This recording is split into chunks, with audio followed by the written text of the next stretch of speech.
विधि विवरण ग्रंथ सामाजिक नियम अध्याय 19 शरण नगरों का निर्धारण।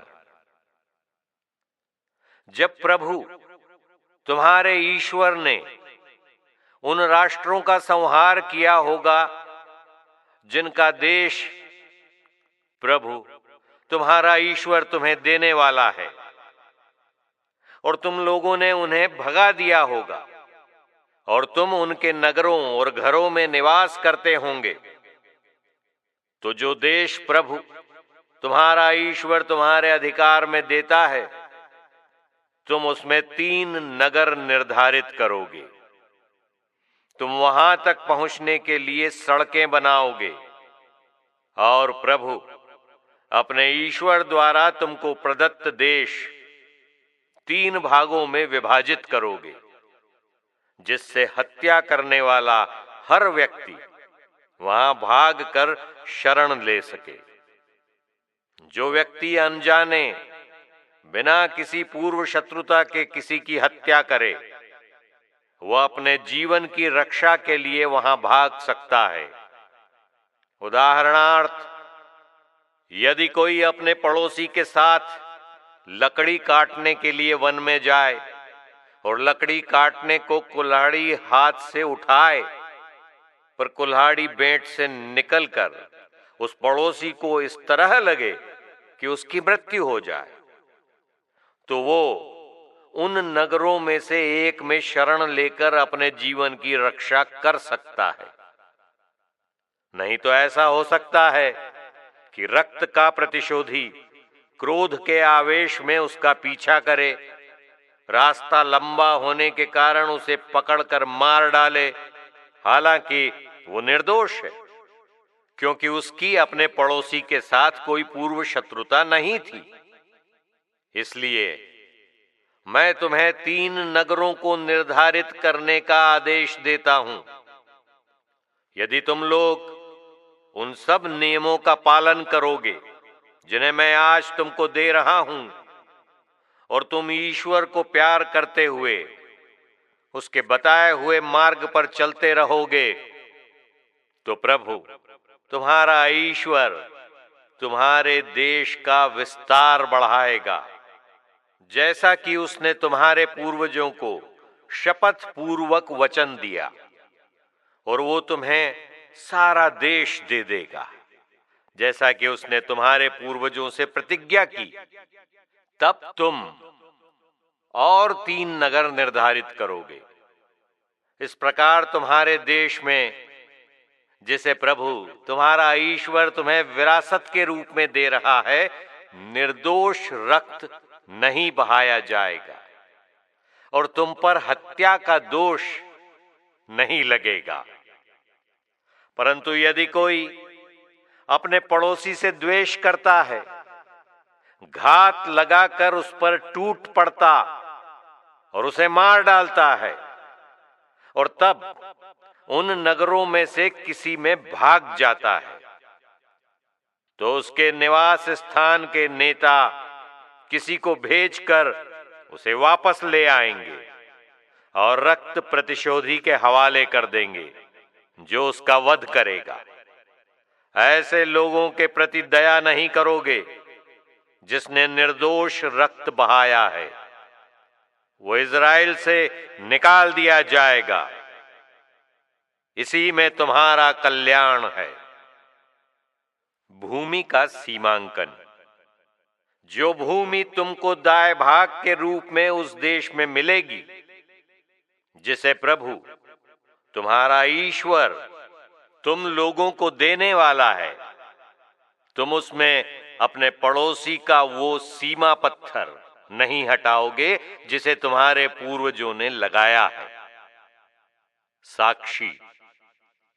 केवल एक ही साक्षी के आधार पर किसी भी व्यक्ति द्वारा किया हुआ कोई भी दोष या अपराध प्रमाणित नहीं माना जाएगा, बल्कि 2 या 3 साक्षियों के आधार पर दोष प्रमाणित माना जा सकता है। यदि कोई साक्षी किसी पर द्वेष के कारण दोष लगाए, तो दोनों पक्ष प्रभु के सामने याजकों और उस समय के न्यायाधीशों के सामने उपस्थित होंगे। न्यायाधीश इस मामले को ठीक ठीक जांच करें और जब ये मालूम हो कि साक्षी झूठा है और उसने अपने भाई के विरुद्ध मिथ्या आरोप लगाया है, तो तुम लोग उसके साथ वैसा ही व्यवहार करोगे जैसा उसने अपने भाई के साथ करना चाहा था। इस प्रकार तुम अपने बीच से ये बुराई निकाल दोगे। दूसरे लोग इसके विषय में सुनकर भयभीत हो जाएंगे और इस प्रकार का कुकर्म कभी नहीं करेंगे। तुम दया नहीं दिखाओगे, प्राण के बदले प्राण, आंख के बदले आंख, दांत के बदले दांत, हाथ के बदले हाथ, पांव के बदले पांव लोगे। यह वीडियो हर दिन एक अध्याय मिशन के अंतर्गत बाइबल के गहन अध्ययन का हिस्सा है। विधि विवरण ग्रंथ के 19वें अध्याय में ईश्वर ने न्याय, करुणा और शरण के नियमों को स्पष्ट किया है। यह अध्याय हमें सिखाता है कि समाज में न्याय और दया का संतुलन कैसे स्थापित किया जाए। ईश्वर ने शरण नगरों की स्थापना के लिए दिशा निर्देश दिए ताकि गलती से हत्या करने वाले व्यक्ति को उचित न्याय मिल सके। इसके साथ ही उन्होंने झूठी गवाही और सटीक न्याय की आवश्यकता पर बल दिया। अध्याय 19 का संदर्भ और मुख्य संदेश। 1. शरण नगरों की स्थापना। ईश्वर ने निर्देश दिया कि गलती से हत्या करने वाले व्यक्ति के लिए शरण नगर बनाए जाएं।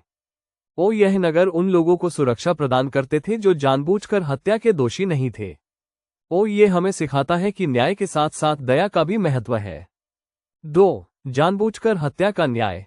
जानबूझकर हत्या करने वालों के लिए कोई शरण नहीं थी और उन्हें उनके अपराध के लिए दंडित किया जाना था। यह न्याय और अनुशासन के महत्व को रेखांकित करता है। 3. झूठी गवाही के खिलाफ चेतावनी। झूठी गवाही देने वालों को वही दंड दिया जाना चाहिए जो वे निर्दोष व्यक्ति को दिलवाना चाहते थे। ये हमें सिखाता है कि सत्य और ईमानदारी न्याय का आधार है। 4. न्याय का सटीक मापदंड। आंख के बदले आंख, दांत के बदले दांत का सिद्धांत सटीक और निष्पक्ष न्याय की आवश्यकता को दर्शाता है। ये सिखाता है कि न्याय में न तो कठोरता होनी चाहिए और न ही पक्षपात। आज के जीवन के लिए गहन चिंतन। 1. न्याय और करुणा का संतुलन। शरण नगरों का सिद्धांत हमें सिखाता है कि हमें न्याय के साथ साथ करुणा का भी पालन करना चाहिए। समाज में कमजोर और निर्दोष लोगों की रक्षा करना हमारी जिम्मेदारी है। 2. सत्य और ईमानदारी का महत्व। झूठी गवाही के खिलाफ चेतावनी हमें सिखाती है कि हमें हमेशा सत्य बोलना चाहिए और दूसरों के प्रति न्यायपूर्ण रहना चाहिए। 3. जिम्मेदारी और अनुशासन। जानबूझकर हत्या करने वालों को दंडित करने का नियम हमें ये सिखाता है कि अपराधियों को उनके कृत्य के लिए जिम्मेदार ठहराना आवश्यक है। अनुशासन और दंड समाज में शांति और व्यवस्था बनाए रखने के लिए आवश्यक है। 4. सभी के लिए न्याय। ईश्वर का नियम ये सुनिश्चित करता है कि न्याय सभी के लिए समान हो, चाहे वो गरीब हो या अमीर। ये हमें सिखाता है कि हमें अपने जीवन में पक्षपात से बचना चाहिए। 5. ईश्वर की योजना पर विश्वास। शरण नगरों का प्रावधान हमें ईश्वर की करुणा और उनकी योजना पर भरोसा करना सिखाता है। हमें यह विश्वास रखना चाहिए कि ईश्वर हर परिस्थिति में हमारे साथ है। आज का अनुप्रयोग। अपने जीवन में सत्य, न्याय और करुणा का पालन करें। दूसरों के साथ व्यवहार में निष्पक्षता और ईमानदारी बनाए रखें। समाज के कमजोर और जरूरतमंद लोगों की रक्षा के लिए आगे आएं। अपने कार्यों के लिए जिम्मेदार रहें और दूसरों को भी उनकी जिम्मेदारियों का एहसास कराएं। ईश्वर की शिक्षाओं पर विश्वास रखें और उनके अनुसार अपने जीवन को संचालित करें। हर दिन एक अध्याय मिशन। हर दिन एक अध्याय मिशन के माध्यम से हमारा उद्देश्य है कि बाइबल के प्रत्येक अध्याय को गहराई से समझा जाए और इसे हमारे दैनिक जीवन में लागू किया जाए। इस यात्रा में हमारे साथ जुड़े और अपने जीवन को ईश्वर के आशीर्वादों और वचनों से समृद्ध करें।